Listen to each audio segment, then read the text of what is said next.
안녕하세요, 여러분.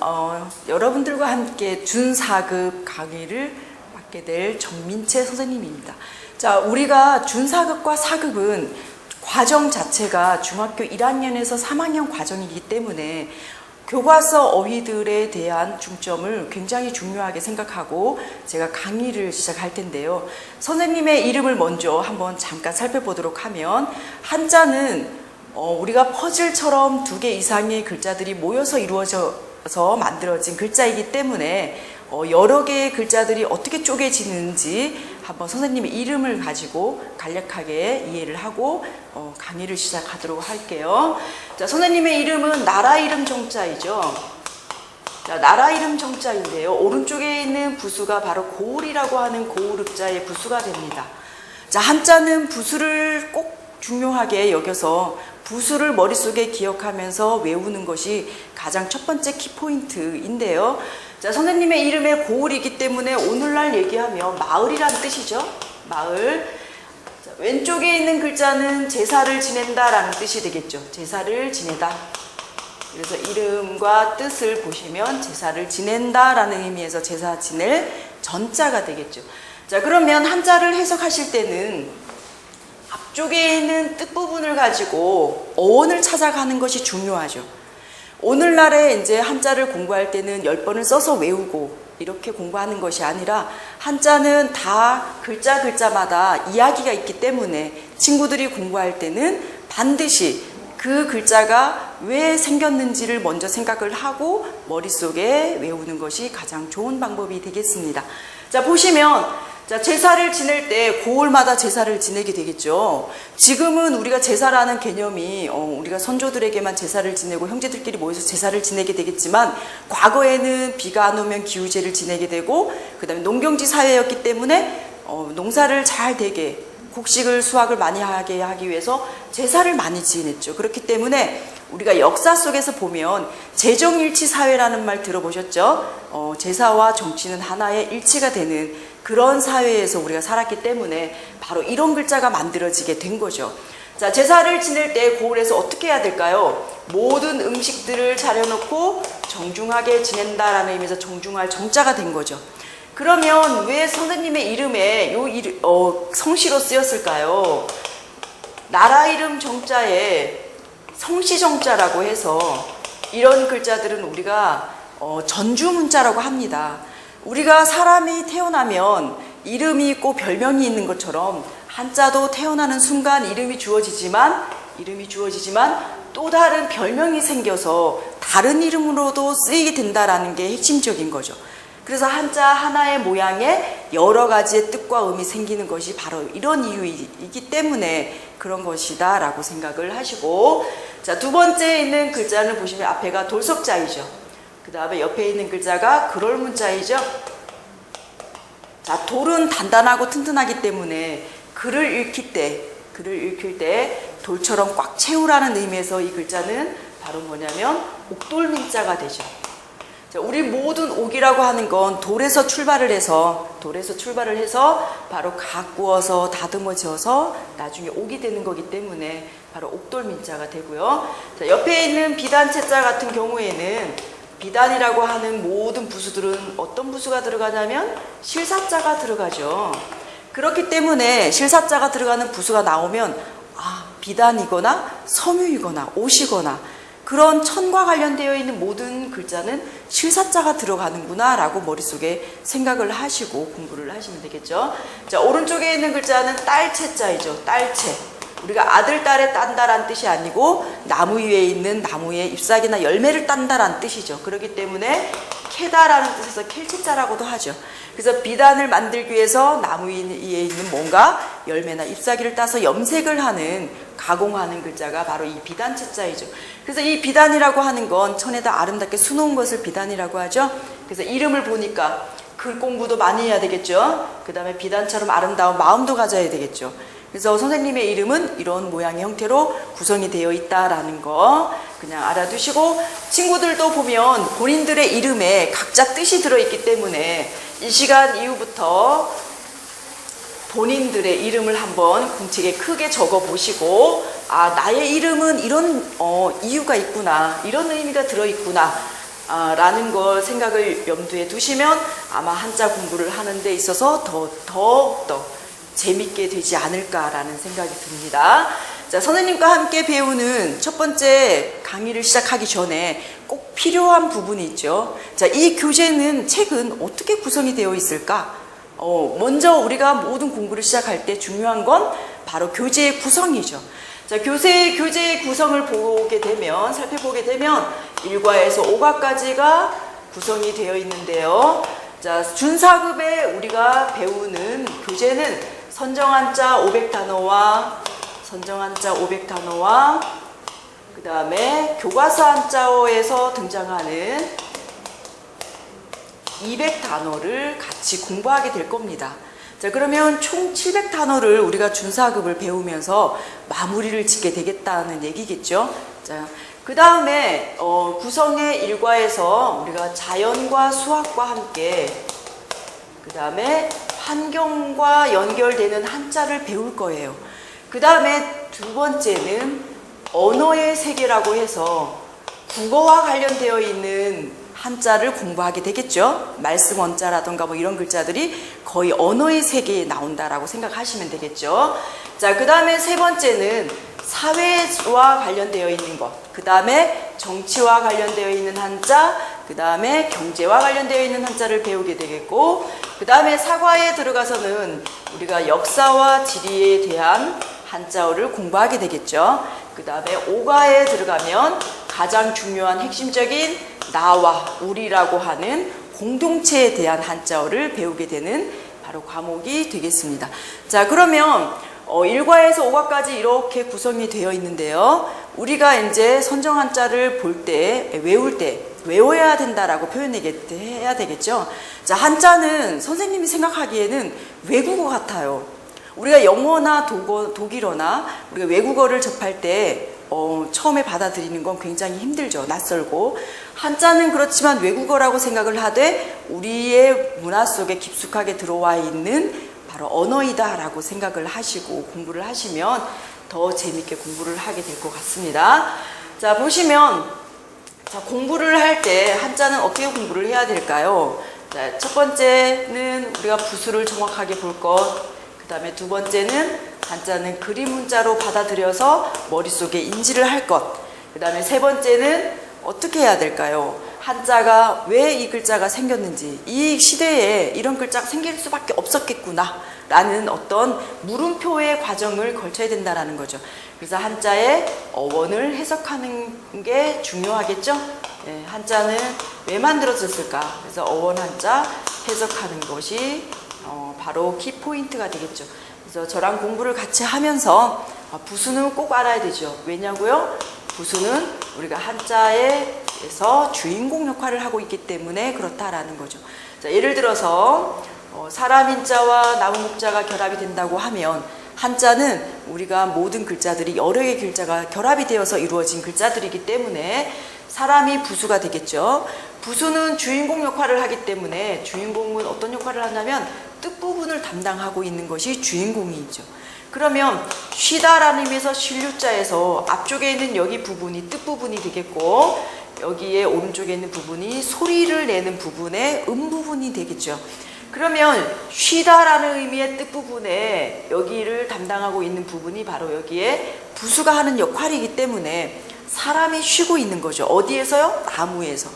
나무는 그늘을 만들어주고 우리에게 산소를 많이 주는 그런 좋은 생물체이죠. 식물이기 때문에 쉬다라는 의미에서 바로 과거에는 이렇게 만들어 놓고 의사표현을 했다라는 거죠. 자, 그러면 이런 글자들이 만들어진 것을 우리는 써서 10번, 1번, 2번, 3번, 4번 써서 머릿속에 기억하는 것이 아니라 그림 문자로, 그림으로 받아들여서 머릿속에 기억을 하라는 거죠. 자, 그러면 어원을 해석하라고 했는데 이 글자가 어떻게 만들어졌어요? 사람들이 너무나 농경지 사회에서 피곤하고 지치고 힘들다 보니까 그늘이 될 수 있는 곳은 어디밖에 없다? 나무밖에 없기 때문에 바로 뭐예요? 나무에서 쉬게 된다라는 거죠. 이것이 바로 뭐가 되냐면 어원이 된다라는 거죠. 그래서 한자를 꼭 공부할 때는 세 가지의 중요한 요소를 머릿속에다 꼭 기억을 하고 선생님과 함께 공부를 해보면 우리가 준사급이라고 하는 선정 한자가 적은 양은 아니거든요. 왜냐하면 우리 친구들이 5급까지 다 공부를 했다라고 선생님이 생각하고 준사급에서 공부를 하는 거기 때문에 여러분들에게 맞추어서 교과서 한자와 함께 적절하게 이렇게 공부를 한번 재밌게 해보도록 하겠습니다. 자, 그러면 힘차게 파이팅 한번 하시고 1강으로 넘어가서 선정 한자를 함께 공부해 보도록 하겠습니다. 자, 1강의 첫 번째 등장하는 글자를 한번 알아보도록 할까요? 자, 첫 번째 등장하는 글자를 보니까 선생님이 인사를 할 때 부수를 먼저 보라고 했죠. 자, 부수를 먼저 보고 그림으로 기억하고 세 번째는 어원을 해석하는 방법을 머릿속에 꼭 기억을 하라고 했는데, 자, 이거를 기억을 하면서 선생님과 함께 공부를 해보도록 하죠. 자, 값이라고 하는 것이 뜻이 되겠고요. 오른쪽에 있는 가라고 하는 것이 음이 되죠. 소리가 된다라는 얘기죠. 자, 그러면 갑이라고 하는 거, 가라고 하는 뜻과 음이 이렇게 만들어졌는데 이 글자는 왜 만들어졌을까? 이거를 먼저 생각을 해야 된다는 거죠. 왜냐하면 모든 식물이나 모든 사물은 모르는 형태로 만들어졌을 때 누군가가 이름을 붙여서 뭔가 이름이 주어진 거죠. 우리도 태어날 때 엄마 뱃속에 있을 때는 이름이 없었죠. 물론 요즘에 태명이라고 해서 이름은 있지만 정식적인 우리가 문서에 올라가는 이름은 태어났을 때 이름이 있죠. 그렇기 때문에 한자도 마찬가지로 이 글자가 만들어졌을 때는 뭔가 이유가 있을 거야 라는 생각을 가지고 한번 공부를 해보도록 하죠. 자, 일단 앞쪽에 있는 글자가 부수가 사람인자가 되겠죠. 사람인. 자, 그러면 사람과 연관이 되어 있기 때문에 이거는 사람과 뭔가 사람이 행동하는 건가? 아니면 사람과 관련이 있는 거다라고 생각을 하시고 오른쪽에 있는 글자를 딱 보니까 오른쪽에 있는 글자는 어떤 글자냐면 상인들이 장사를 할 때 어떻게 장사를 해요? 우리가 길에다 자판을 깔고 이렇게 뭔가 보자기를 덮어서 장사를 하는 그런 장사가 바로 이 장사고자가 되죠. 자, 장사고자가 되면서 앞쪽에 있는 사람이 들어가 있죠? 누가 장사를 하는 거죠? 사람이 장사를 하는 거죠. 자, 그러면 사람이 장사를 하게 되면 뭐가 생겨야 될까요? 모든 물건의 품질은 뭐가 정해줘야 되죠? 값이 정해줘야 된다는 거죠. 자, 양이 별로 안 좋다. 아니면 질이 안 좋다. 어떤 양에 따라 질에 따라서 값이 정해져서 우리가 500원, 1000원 이렇게 정해지는 것처럼 그걸 누가 정하냐면 사람이 정하는데 누구냐면 장사하는 사람들이 정해놓았다라는 거죠. 자, 그래서 값이라는 의미에서 값과자가 정해졌는데 우리 여러분들께서 공부할 때 선정한자라고 해서 요거 하나만 알고 있으면 문제를 풀 수가 없어요. 왜냐? 이 선정한자에 이 선정한자가 들어가서 어떤 문장에서 사용이 되고 있는지 아니면 쓰임 단어, 어휘로 알고 있어야 우리 여러분들께서 시험을 보실 때 편하죠. 자, 그러면 값과자가 들어가는 글자가 우리가 생활한자에서도 많죠. 가격이라고 할 때도 값과자가 들어가겠고 정가가 얼마지? 그 다음에 가치관이 형성되었다 이럴 때도 값과자가 들어가는 이유죠. 자, 그렇기 때문에 자, 사람은 사람인데 장사하는 사람이 값을 먹였구나.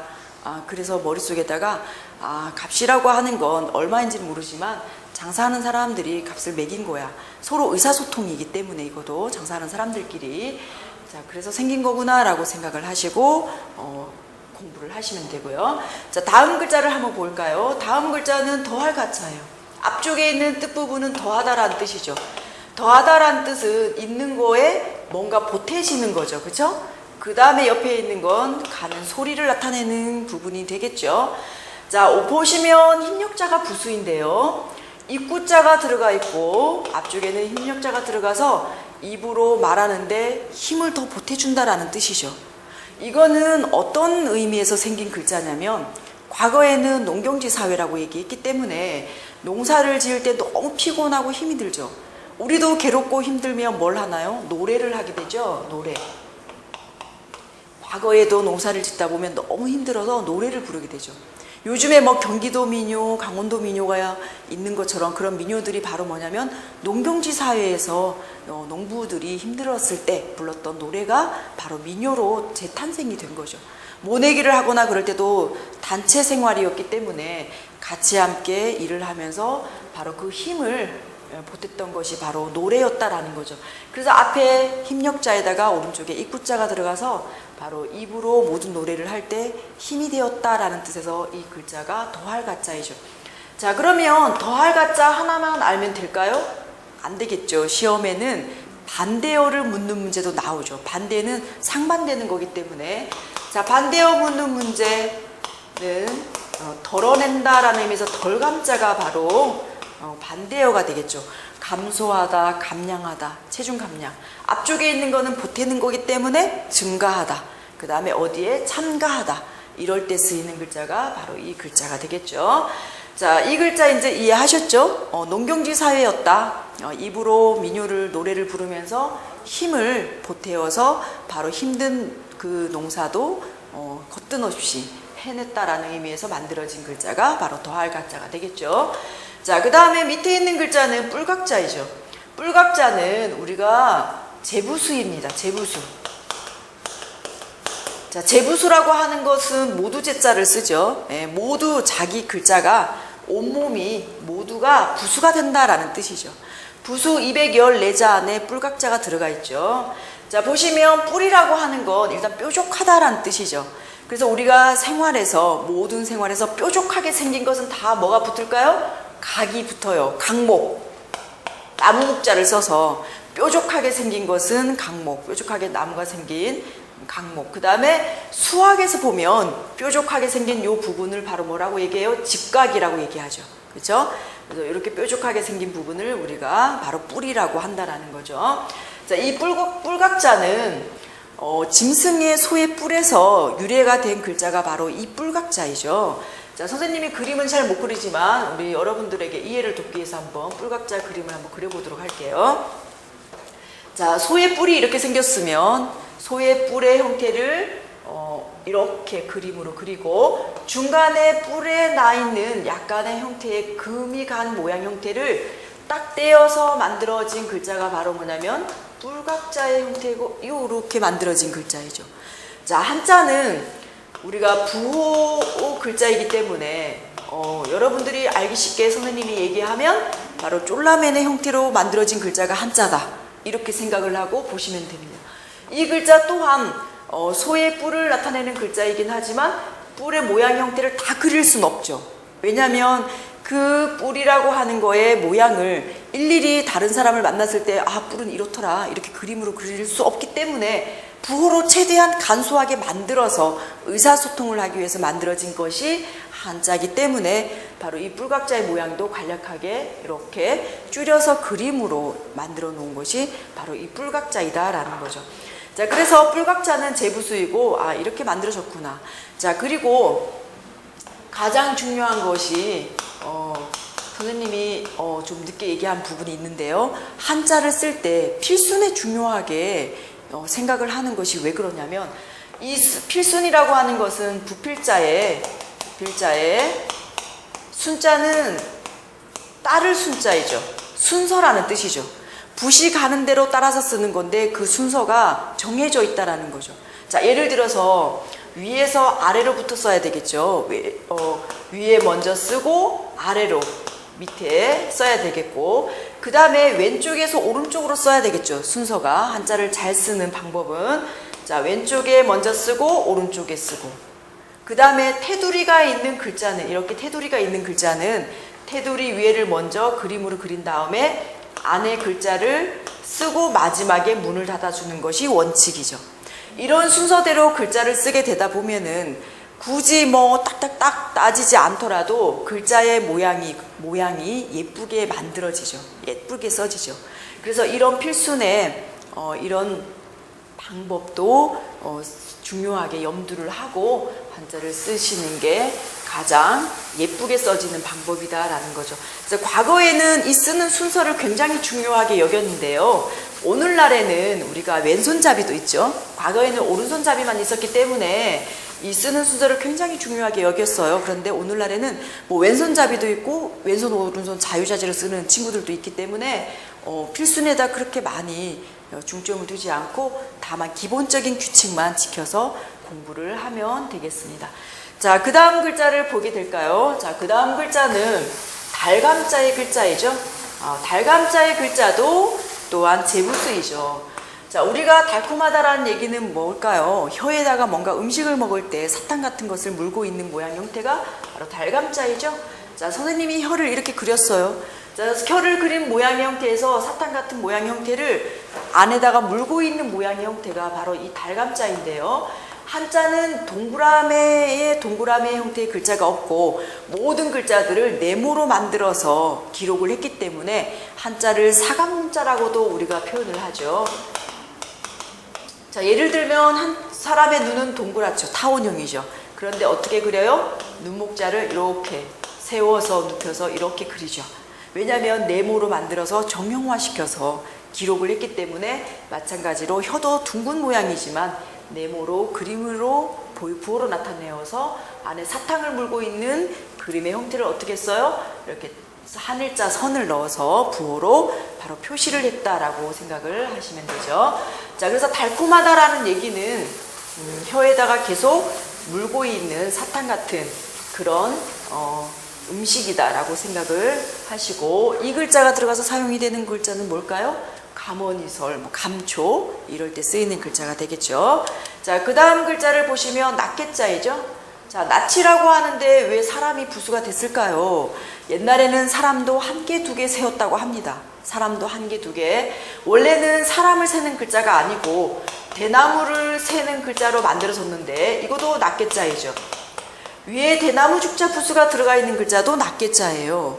자, 그러면 이 글자와 이 글자를 구별을 해야 되는데 사람 인자가 들어가는 부수가 들어가 있는 글자는 사람과 관련이 되어 있어서 야, 걔는 개성이 뛰어나, 성품성자 써서 개인주의야, 이럴 때는 대나무 죽자 부수가 들어가 있는 글자를 쓰는 것이 아니고 사람 인자 부수가 들어가 있는 글자를 쓴다는 것에 꼭 중요하게 포인트로 잡으셔야 됩니다.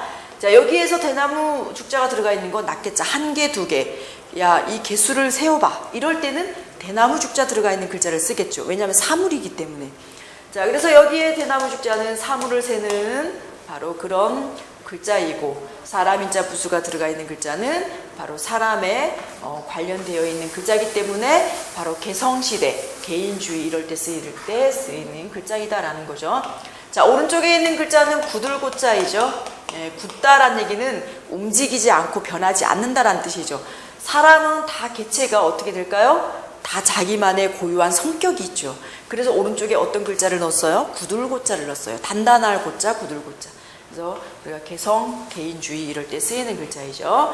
자, 그 다음 글자는 가벼울 경자가 나왔네요. 오른쪽에 있는 글자는 물이 흘러가는 모양의 물줄기 경자라는 글자이죠. 자, 앞에 보니까 부수가 수레이죠. 수레.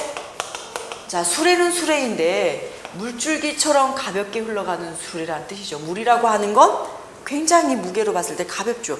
물론 많은 양의 물을 어떤 그 상자에다 담았을 때는 무겁겠지만 우리가 시냇가에 흐르는 물은 자연스럽게 흘러가기 때문에 수레가 마치 물이 흘러가는 것처럼 자연스럽게 가볍게 흘러간다라는 의미에서 가벼울 경자가 됐겠죠. 자, 그러면 가벼울 경자의 반대어는 뭘까요? 가벼울 경자의 반대어는 그렇죠. 무거울 중자가 되겠죠. 무겁다라는 의미의 반대가 가볍다라는 의미가 되겠죠. 자, 그래서 오른쪽에 물줄기 경자에 물이 흘러가는 모양의 형태가 보이나요? 자, 보면 내천자의 모양이 들어가 있죠? 내천자의 물이 꾸불꾸불 흘러가는 물이 있는 것이 보이기 때문에 여러분들께서 잘 머릿속에 기억을 하리라 믿습니다. 자, 그 다음 글자를 볼까요? 구들고자가 나왔네요. 앞쪽에 나와 있는 낫게자에 보니까 사람 옆에 들어가 있던 구들고자가 들어가 있네요. 자, 테두리는 여기에서 부수는 바로 애울리자가 부수가 되겠죠. 애우다라는 얘기는 애워싼다, 울타리처럼 애워싼다라는 의미이기 때문에 이런 모양 형태가 들어가면 여러분들께서는 울타리다 아니면 가두다 라고 생각을 하고 글자를 보시면 되겠죠. 자, 안에 있는 글자는 어떤 글자가 될까요? 예꼬자죠. 예꼬자. 자, 옛날부터 성, 울타리를 굳건히 지켰다라는 뜻이죠. 왜 그럴까요? 전쟁이 많이 일어났기 때문에 적들이 쳐들어왔을 때 전쟁과 그런 것들을 막아내기 위해서 단단하게 울타리를 쳐서 적을 막아냈다라는 뜻이죠. 자, 그래서 구들고자는 바로 단단하다라는 뜻이기 때문에 우리가 고체라고 할 때도 이 글자가 쓰이죠. 단단하다, 굳다라는 의미이기 때문에. 자, 그 다음에 있는 글자는 철계자네요. 여기서 철이라고 하는 것, 계절이라고 하는 뜻이겠죠. 자, 지금 계절은 여름, 봄, 여름, 가을, 겨울이 다 계절 철에 들어가겠죠. 자, 철이라고 하는데 선생님이 철계자 하나만 쓰는 것이 아니고 끝이라고 하는 끝계자를 또 하나 쓸 거예요. 자, 철이 들어가는데 왜 끝이란 뜻이 또 들어갔을까요? 위에 있는 글자를 보시면 벼화자가 들어가 있죠. 부수는 아들 자자가 부수이지만 벼화자가 들어가는 글자가 들어가면 뭐와 관련이 되어 있을까요? 곡식과 관련이 되어 있다는 거죠. 자, 그러면 1년을 기준으로 봤을 때 봄에 씨앗을 뿌려서 여름에 열심히 농사를 지어서 수확하는 계절은 언제일까요? 가을이죠. 그쵸? 자, 가을에 벼를 수확하게 되면 집안의 아이들까지도 다 같이 협동을 해서 수확을 한다는 뜻이죠. 그래서 1년의 사계절 중에서 수확을 하는 계절이기 때문에 뭐가 돼요? 끝점이 된다는 거죠. 겨울에는 이 수확한 곡식들을 이용해서 우리가 농사를 짓지 않고 일을 하지 않고 그 곡식들을 이용해서 바로 식생활을 유지했기 때문에 바로 사실상 옛날에 그 선조들은 계절에 수확을 하는 계절에 가을이 가장 끝이라고 생각했기 때문에 여기에서 끝이라는 의미가 들어가 있는 거죠. 자, 그러면 아버지 부자를 선생님이 한번 써볼 거예요. 계부. 자, 계부라고 하면 뭘까요? 작은 아버지, 큰 아버지는 백부라고 얘기하죠. 작은 아버지는 숙부, 막내 작은 아버지를 뭐라고 할까요? 계부라고 해요. 끝이란 뜻이기 때문에. 그럴 때는 끝이라는 뜻이겠죠. 그렇지만 이번 계절에 우리 어디 여행 갈까? 이럴 때는 끝이 아니고 뭐가 될까요? 계절이란 뜻이 되겠죠. 그래서 한자는 시대가 지나면서 이렇게 뜻이 의미가 약간씩 변하면서 의미가 확장이 되면서 같이 쓰이기 때문에 이런 거에 좀 주의를 요해서 공부를 하면 좋겠습니다. 자, 이번 시간에 보시면 구불국자 또한 나왔네요. 다음 글자. 굽다란 얘기는 구부리다라는 뜻이죠. 구부리다. 자, 이 글자는 바구니의 형태를 그림으로 그린 거죠. 자, 바구니 하면 모양 형태가 과거에는 대나무나 아니면 갈대 같은 거를 엮어서 이렇게 만든 바구니의 형태를 부호로 이렇게 쫄라맨으로 만든 것이 바로 이 구불곡자이죠. 왜냐하면 바구니를 만들 때 이렇게 가로 세로로 엮어서 만들기 때문에 곧게 만들 수가 없죠. 그렇기 때문에 바로 굽다, 구불이다라는 의미로 쓰이는 글자가 바로 이 글자이죠. 자, 그래서 구불구불하게 생긴 선을 곡선이라고 얘기하죠. 곡선미. 그 다음에 작곡가 이럴 때도 쓰이는 글자가 바로 이 글자이죠. 그 다음에 부르의 명곡, 이름 명자를 쓰게 되면 부르의 명곡 이럴 때 바로 그럴 때 쓰이는 글자가 되겠죠. 자, 구불곡자의 반대는 그러면 어떤 글자가 될까요? 그렇죠. 곧다라는 의미에서 고들직자가 바로 반대어가 되겠죠. 직선, 곡선. 그렇죠? 자, 그래서 이 글자는 바로 부수는 말할 왈자에 들어가지만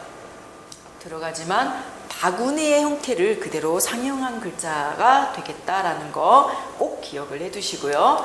자, 그 다음 글자를 볼까요?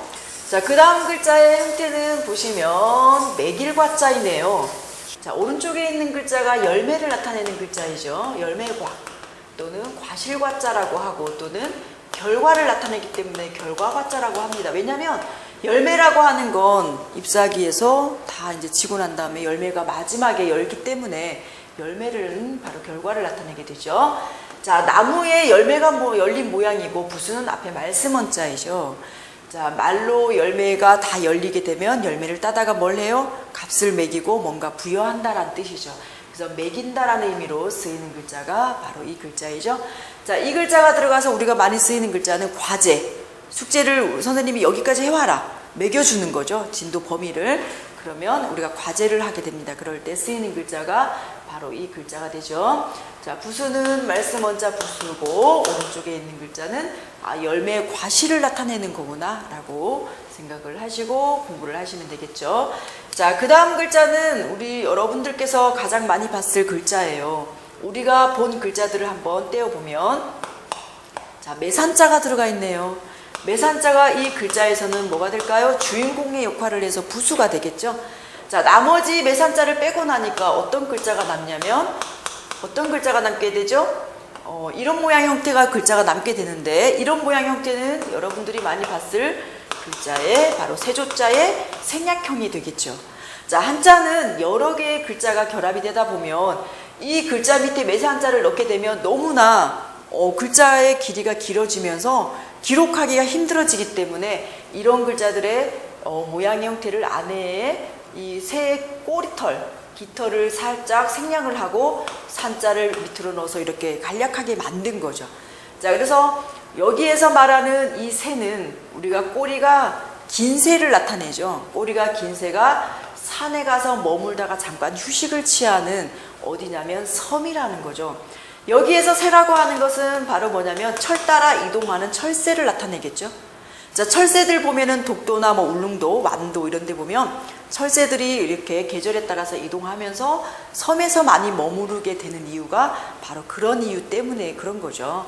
그래서 자, 새들은 산에서 머무는데 그 산이 바로 오늘날의 섬이었다라는 거예요. 자, 섬도자, 독도, 울릉도 뭐 이럴 때 다 쓰이는 글자이겠죠. 도서지역 이럴 때도 다 쓰이는 글자가 바로 섬도자가 되겠죠. 자, 그 다음 글자를 보면 움직일 동자, 앞쪽에 있는 글자는 무거울 중자이죠. 자, 무거울 중.